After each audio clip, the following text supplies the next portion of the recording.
Olá, muito boa tarde para você. Seja bem-vindo ao Mundo Meio-Dia. A notícia da superinflação da Argentina, que fechou 2017 em 24,8%, foi dada como urgente pelas principais agências de notícias do mundo. Mas os hermanos parecem estar acostumados com a alta nos preços. Em 2016, o índice chegou a 41%. Portanto, qualquer coisa menor do que isso já é motivo para se comemorar. E nesta edição do Mundo Meio-Dia, você vai ver também. Com medo de protestos, Donald Trump cancela a viagem a Londres para inaugurar a embaixada americana. Polícia da França recupera joias roubadas de um dos hotéis mais luxuosos do mundo. Na Austrália, a menina de 14 anos choca o país ao tirar a própria vida após ser vítima de bullying. E você vai conhecer o zoológico de Singapura, que teve um boom no nascimento de filhotes. O Mundo Meio-Dia está no ar.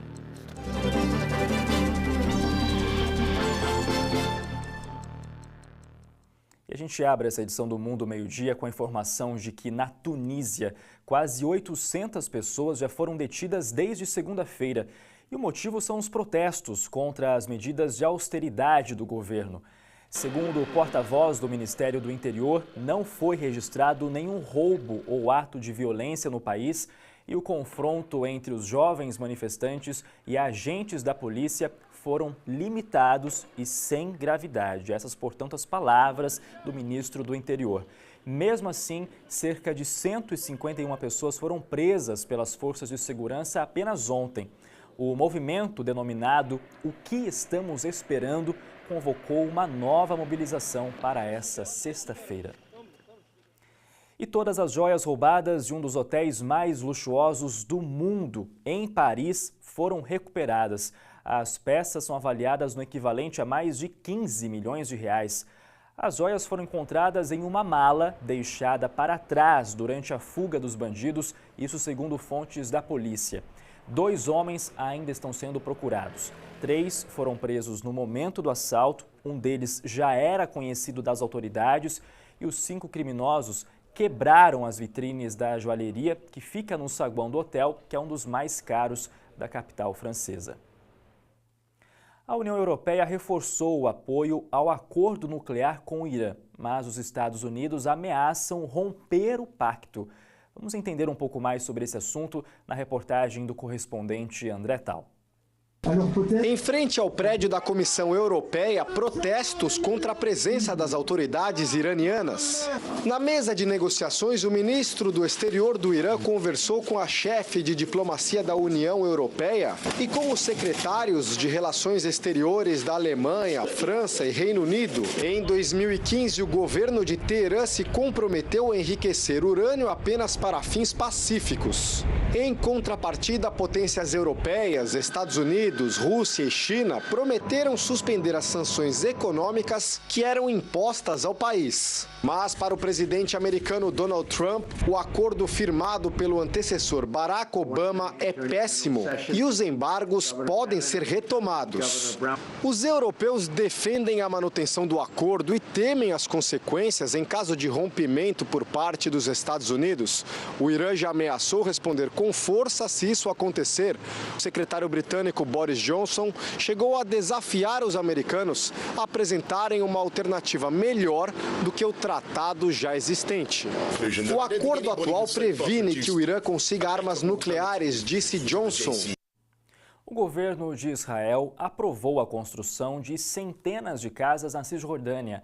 Os assentamentos serão em terras públicas e a reportagem é do correspondente no Oriente Médio, Herbert Moraes. O governo israelense deu sinal verde. Mais de 1.000 casas serão erguidas na Cisjordânia nos próximos meses. Metade será construída em colônias que não fazem parte do bloco oficial de assentamentos israelenses e só poderiam ser anexadas numa futura troca de terras com os palestinos, após um acordo de paz. Para essa ONG israelense, a expansão dos assentamentos prejudica as negociações. já que áreas habitadas por colonos judeus são reivindicadas como parte de um futuro Estado palestino.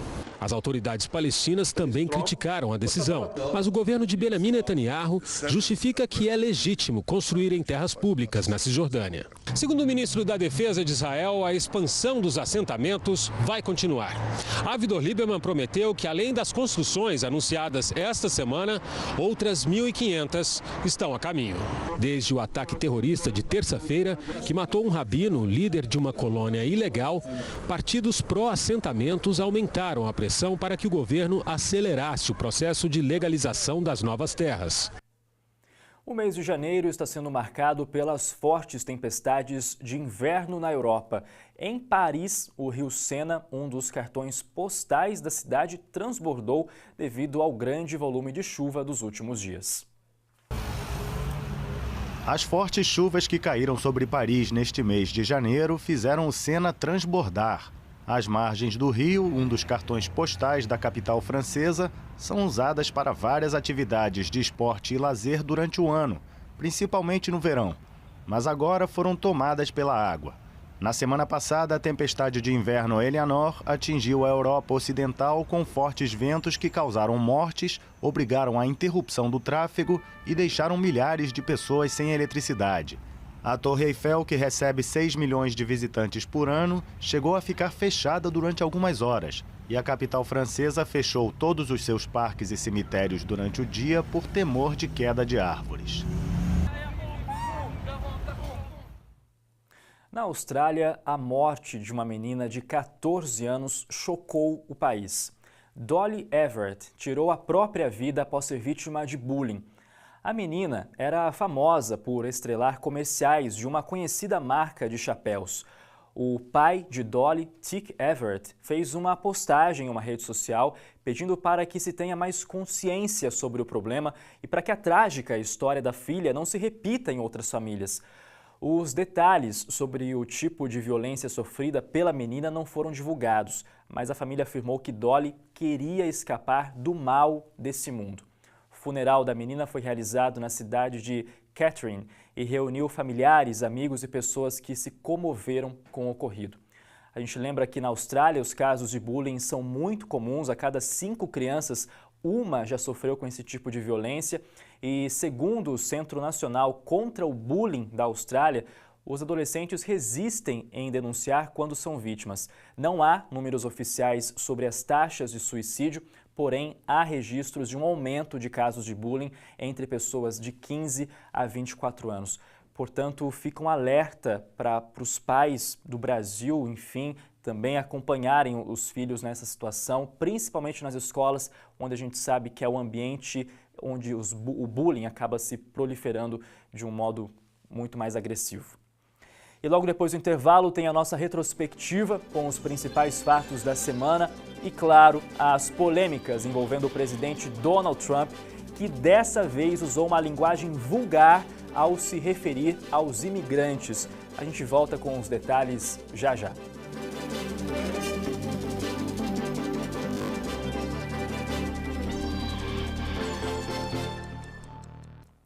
Donald Trump e polêmica já são quase sinônimos, né? O assunto da vez é que o presidente norte-americano novamente se mostrou incomodado com os imigrantes e usou uma linguagem incabível a qualquer presidente da República. É tanta polêmica envolvendo o presidente dos Estados Unidos que ele abre e fecha a nossa retrospectiva da semana. Veja só. O lançamento do livro que conta os bastidores do primeiro ano de mandato de Donald Trump movimentou as livrarias dos Estados Unidos. A publicação de Michael Wolff mostra as impressões do presidente sobre familiares, assessores e situações que revelam um comportamento atípico para um presidente da República. Os olhos do mundo se voltaram para a Ásia. Num dia histórico, representantes das Coreias do Norte e do Sul se reuniram pela primeira vez depois de 2 anos de relações cortadas. Na ocasião, o governo norte-coreano confirmou que vai enviar uma delegação à Olimpíada de Inverno, que acontece no mês que vem na Coreia do Sul. O discurso de Oprah Winfrey no Globo de Ouro no final de semana foi um dos principais assuntos nos Estados Unidos, principalmente pela possibilidade de a famosa apresentadora de TV disputar a presidência do país em 2020. A rede de TV CNN afirmou que fontes próximas à apresentadora garantiram que Oprah não descartaria a possibilidade de concorrer ao pleito. A notícia de que o cantor Eric Clapton estaria ficando surdo pegou o mundo da música de surpresa. O cantor disse que está apreensivo em tocar sua guitarra e manter a habilidade vocal, devido aos zumbidos e toques no interior do ouvido. Apesar disso, o dono da famosa canção Tears in Heaven disse que ainda vai se apresentar no tradicional Festival de Verão de Londres, no Hyde Park, em julho. Durante uma reunião, o presidente dos Estados Unidos, Donald Trump, usou uma linguagem vulgar ao se referir a países da América Central e da África. A reação teria sido após uma proposta de 2 senadores para um projeto de lei migratória, que concederia vistos a imigrantes de países tirados do programa Status de Proteção Temporária, como El Salvador, Haiti, Nicarágua e Sudão. Trump ainda disse que preferia imigrantes da Noruega ao invés dessas nações. A gente usou o termo linguagem vulgar aqui para ser respeitoso com você de casa e não ter que reproduzir o que, de fato, Donald Trump falou sobre esses imigrantes, algo incabível. Ainda falando de Trump, ele afirmou que não pretende mais viajar a Londres para inaugurar a nova embaixada americana na capital da Inglaterra. Vamos ver o motivo. A decisão foi anunciada no Twitter durante a madrugada, depois de o presidente ser informado que sua visita ao Reino Unido seria alvo de protestos. Trump afirmou que estava cancelando a viagem porque estava descontente com a localização da nova embaixada e o preço que ela custou. No Twitter, Trump postou, abre aspas, "A razão por eu ter cancelado minha viagem a Londres é que não sou um grande fã do fato da administração Obama ter vendido talvez a melhor e mais bem localizada embaixada em Londres por uma ninharia, só para construir outra em um endereço de 1 bilhão e 200 milhões de dólares. Péssima ideia, queriam que eu cortasse a fita. Não." Fecha aspas. Quem tomou a decisão de mudar a embaixada de endereço foi o presidente George Bush, do mesmo partido de Trump. Agora, o evento de inauguração será feito pelo secretário de Estado, Rex Tillerson. Chega de Trump por hoje, né? Vamos ver agora belas imagens, a movimentação pelo mundo através das imagens de algumas cidades oferecidas pelo serviço de streaming Earthcam. E a nossa viagem é lá para o outro lado do mundo. Você já vê aí imagens de Tóquio, no Japão. Já é noite para os japoneses, praticamente já chegou o final de semana. Agora são 11 horas e 18 minutos no horário local e nesse momento temperatura de 3 graus em Tóquio. E nós vamos agora para mais um país, agora imagens da Palm Island, em Dubai. Com todas as árvores, a gente quase não consegue ver a movimentação dos carros, mas a vista que a gente tem é belíssima, sorte de quem está aproveitando muito a praia. E nesse momento faz 23 graus em Dubai e agora são 6 horas e 19 minutos. E para finalizar o nosso giro de câmeras, mais uma bela imagem aí para você. Agora Miami, na Flórida, a gente consegue ver aí um pedaço do centro comercial da cidade. Ao fundo também a famosa American Airlines Arena, que recebe os grandes jogos da NBA. E por lá o dia ainda está só começando, são 9 horas e 19 minutos da manhã. Faz calor em Miami, contrário de outras regiões dos Estados Unidos. Temperatura agora é de 23 graus. E você que está cansado do trabalho, hoje é sexta-feira, né? Acumula, não vê a hora de entrar de férias ou já está de olho na aposentadoria? Veja só essa história. Um ciclista francês decidiu deixar o esporte, mas apenas aos 106 anos de idade. E de acordo com amigos, os médicos não querem que o homem centenário faça muito esforço. No ano passado, ele chamou a atenção por percorrer mais de 22 quilômetros em apenas 1 hora. Robert Marchand estabeleceu os recordes para ciclistas de mais de 100 anos e depois para maiores de 105 anos. As categorias foram criadas especialmente para ele já que não há concorrentes com a mesma experiência. Marchand nasceu em 26 de novembro de 1911 e trabalhou por muitos anos como socorrista em Paris. Que a gente tem essa disposição dele também, né? E para a gente encerrar essa edição do Mundo ao Meio-Dia, olha só o momento fofura. O Zoológico de Singapura presenciou um verdadeiro baby boom em 2017. Mais de 500 filhotes foram apresentados ao público entre 145 espécies diferentes. E a boa notícia é que 1/4 dessas espécies está ameaçada de extinção, por isso novos nascimentos são tão comemorados. Teve filhote para todos os gostos, viu? De lontra anã a hipopótamo pigmeu, os visitantes ficaram entusiasmados com os novos moradores do zoológico. E a orangotango Anitta, esse é o nome dela, Anitta, foi uma das protagonistas ao carregar o seu filhote para todos os lados. Em 2017, o Wildlife Reserve Singapore foi considerado um dos melhores zoológicos do mundo. Muito obrigado a você que acompanhou a gente nessa primeira semana do Mundo ao Meio-Dia. Segunda-feira nós estamos de volta com as notícias que movimentam o mundo. Um ótimo final de semana. Tchau!